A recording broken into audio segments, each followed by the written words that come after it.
Jeudi 8 juin 2017 là, ministre économie et finance là, Jude Alix Patrick Salomon déposé loi finance rectificative 2016-2017 là dans la Chambre députés et dans le Sénat.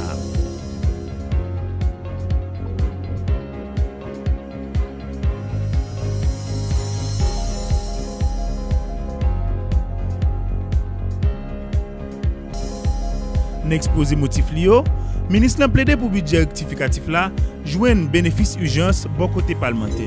Mesdames, Messieurs les honorables députés, il convient de mentionner l'ensemble des contraintes auxquelles le gouvernement a dû faire face.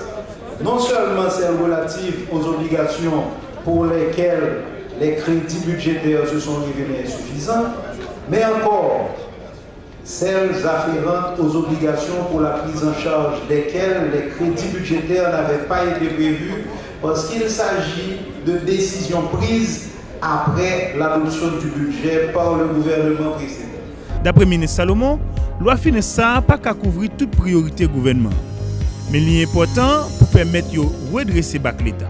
Nous sommes aujourd'hui à un carrefour où le gouvernement doit amplifier ses efforts pour améliorer la qualité des dépenses publiques.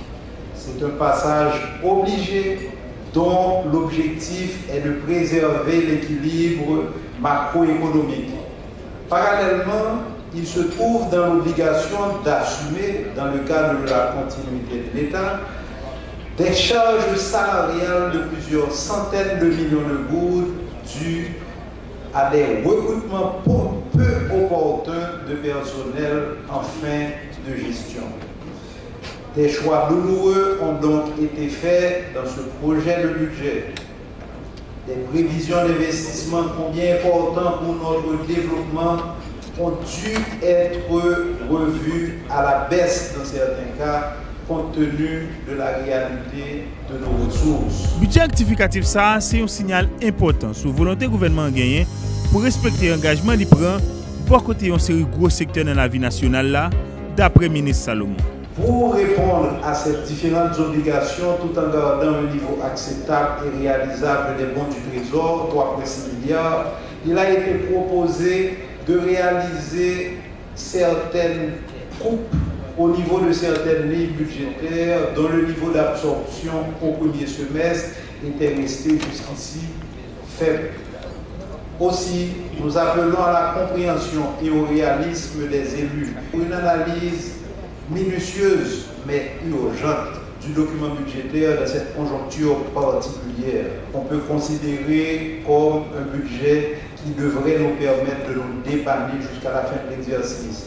Donc, on doit remercier le Parlement pour avoir participé à l'effort national en faisant fi de certains besoins urgents qui avaient été préalablement identifiés.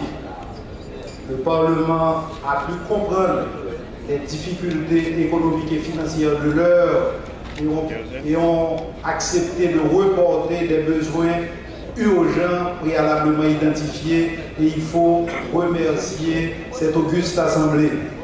On doit comprendre, honorables parlementaires, que ce projet de loi de finances est un passage obligé pour le règlement des arriérés de salaire des enseignants qui courent déjà depuis trop longtemps.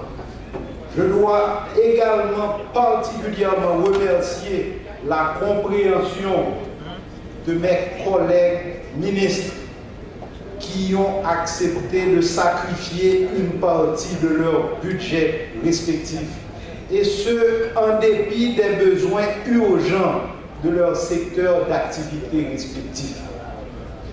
Je dois les remercier et qu'ils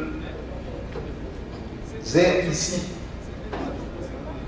des remerciements, je dirais, profonds de la part du ministère de l'économie et des finances. Enfin, honorable président, honorable membre du bureau, permettez que je vous remette officiellement aujourd'hui cette loi de finances, ce projet de loi de finances rectificative. Après budget rectificatif 2016-2017 la fin déposé dans le Parlement, le gouvernement a déjà pris disposition pour travailler sur préparation budget pour l'exercice 2017-2018 là.